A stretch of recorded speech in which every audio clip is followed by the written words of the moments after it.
Steph's packed lunch to get involved in the conversation.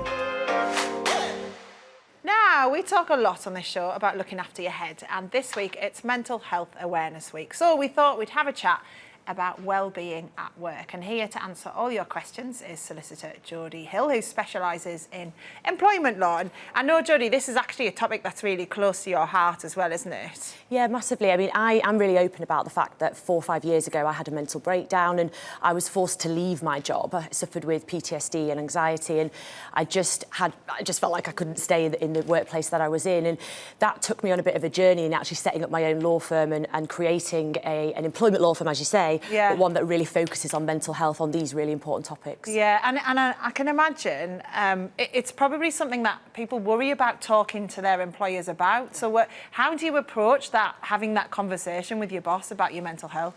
Yeah, I think people are getting used to having those conversations a little bit more, but it's still really difficult. I mean, I know firsthand how difficult it was for me, but ultimately, you know, it doesn't. We're all in this together. Everybody has mental health, and at any point, our mental health can decline.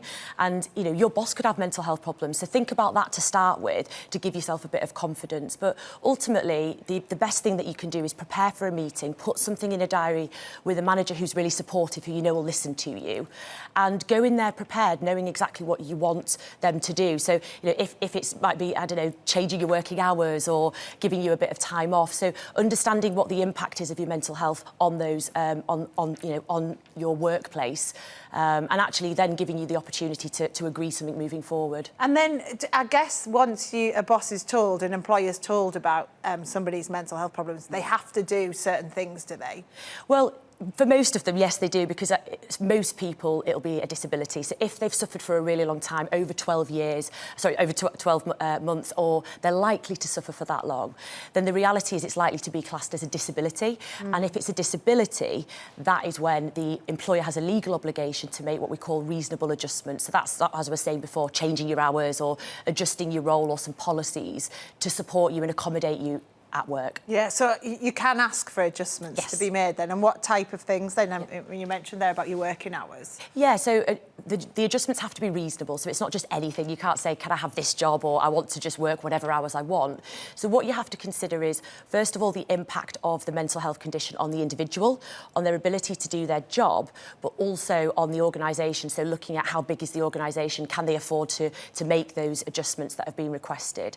So it could also be things like a sickness absence policy could be adjusted. So, you know, if you're sick because of mental health, not using those mental health days that you've had off towards any trigger points to say, go down a formal process. So it's not just the environment and the working hours, it could also be to policies as well. Yeah. I imagine that, unfortunately, there is some employers who don't necessarily listen. And what can you do about that if you think you've got a boss or whatever who's not taking it seriously? It's really difficult, because obviously if you're struggling, it's hard to have that conversation in the first place. But what I would always say is try to deal with it informally first. So is there another manager? Can you go to HR and have an informal chat? Explain the impact that that's having on you. And most managers will then support you. If you're not able to do that because there isn't anybody else, or actually you just think it's a company-wide issue, then raise a formal complaint, which is also called a grievance. Yeah. So the way that you do that is put something in writing, but check your policies and procedures, because usually it'll say who you have to do that to. But also, ACAS have some really helpful free guidance on step-by-step how you raise a grievance, how you go through an appeal if you're unhappy with the outcome of that grievance. And then ultimately, if you can't resolve it internally, you'd have to go back to ACAS and speak to them to start a formal process externally. How did you deal with it all then, when you were going through it? Well, I just left my job. I was too unwell. I didn't take, even though I'm an employment lawyer and I know my rights, I just left my job and focused on recovery. And gradually what I did was I got back into work, and I found that actually work gave me a sense of purpose. Yeah. And I built my practice around helping people in these situations so that they don't go back to, you know, the situation that I ended up being in. But also putting some practical things in for myself, so creating a flexible working environment that I felt was psychologically safe for me and has attracted other lawyers who want to work in the same way. Yeah, yeah. And Luciana, I know we've talked on the show before about your role in mental health awareness as well. It's key, isn't it, that employers look after their staff? Well, employers are required to look after the physical Yeah. health and safety of the people that they employ, but there isn't any legal requirement for them to look after the mental well-being of the people that they employ. And I was involved in a campaign when I was in Parliament. It was called Where's Your Head At? We had over 200,000 signatures back in 2018. We got a big debate in Parliament, and then we had another debate, and we actually got commitments at the 2019 general election to introduce mental health first aiders in the workplace, because you expect, you know, where to go for your physical, you know, your first aid that's going to deal with the cut, the bruise, or if you've had an injury, you just twisted your ankle. But who's there to support you if if you're not feeling well mentally? And that's a real difference that we can really change what happens in our workplaces in terms of the culture and addressing it, giving it that equality, treating it in exactly the same way that we do our physical health. And that's the journey we're on.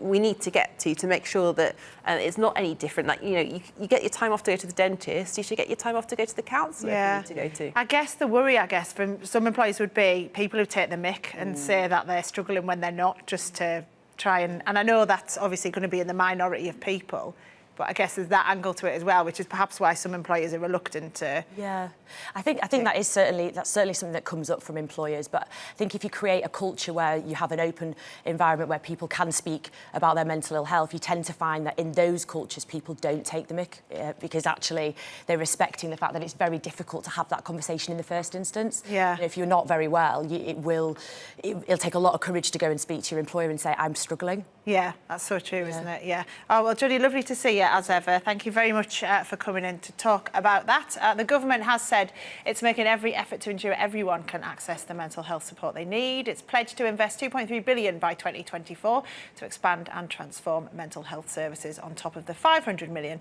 made available last year to address the impact of the pandemic. And as always, if you need any support regarding your mental health, you can always visit our support pages at channel4.com/support. Now, still to come on the show, Open All Hours and the Durrell star Barbara Flynn